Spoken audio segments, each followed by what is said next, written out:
Budget जो भी सरकार पेश करे वो हम लोग सुने, जनता सुने, लेकिन ये सब निर्भर करता है सत्ता पक्ष के और माननीय अध्यक्ष जी की व्यवस्था के ऊपर। अगर फोन टेपिंग के ऊपर कोई सरकार की तरफ से सकारात्मक रूप नहीं आया और विधानसभा माननीय अध्यक्ष जी की तरफ से कोई फैसला नहीं आया तो हमारा गतिरोध है, लेकिन हमने विश्वास दिलाया है कि अगर जो प्रतिपक्ष ने राजस्थान की जनता जो जानना चाहती है कि किरोड़ी लाल जी ने जो आरोप लगाया है कि मुख्यमंत्री जी मेरा फ़ोन टेप करा रहे हैं, मेरे ऊपर पुलिस की निगरानी रखी जा रही है, 7 करोड़ की बजरी प्रतिदिन बिसलपुर से की हो रही है, फिर भी भ्रष्टाचार पे कोई लगाम नहीं है, अवैध बजरी खनन पे कोई लगाम नहीं। ये सारे मुद्दे हैं जिनके ऊपर सरकार को जवाब देना चाहिए और सदन के बाहर कुछ भी बोलें, जब सदन चल रहा है तो सदन के अंदर जवाब देना चाहिए। ये उनके रुख के ऊपर और उनके फैसले के ऊपर निर्भर करता है। तो बैठक में सर अभी क्या रणनीति, क्या स्पीकर से कोई बात है कि प्रतिपक्ष जनता से जुड़े हुए मुद्दे ज़्यादा से ज़्यादा उठाए, सरकार को मजबूर करे कि वो जो भी प्रतिपक्ष मुद्दे उठाता है, जनता के मुद्दे हैं, प्रदेश के लोगों के मुद्दे हैं, लोगों की समस्याएं हैं। आज गढ़साना में, लूनकरसर में उधर किसानों का पानी इंदिरा गांधी नहर परियोजना का बंद कर दिया गया है।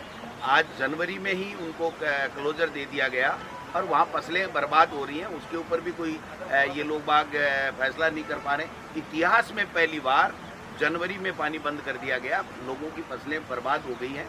तो ये सारे के सारे मुद्दे, और भी इंग्लिश मीडियम की स्कूलें बंद कर रहे हैं, चला के एमएलए और एमपीज को कहा जा रहा है कि आप लिख के दीजिए कि ये बंद करनी चाहिए, और इनके बेटे विदेशों में पढ़ रहे हैं। सारा रिकॉर्ड हमारे पास में है। जब सदन में हमें मौका मिलेगा तो हम लोग उस बात को रखेंगे कि ये उनको आईना दिखाएंगे कि आपकी ये स्थिति है और आप जनता में गरीब के बेटे को इंग्लिश मीडियम नहीं पढ़ने देना चाहते हो।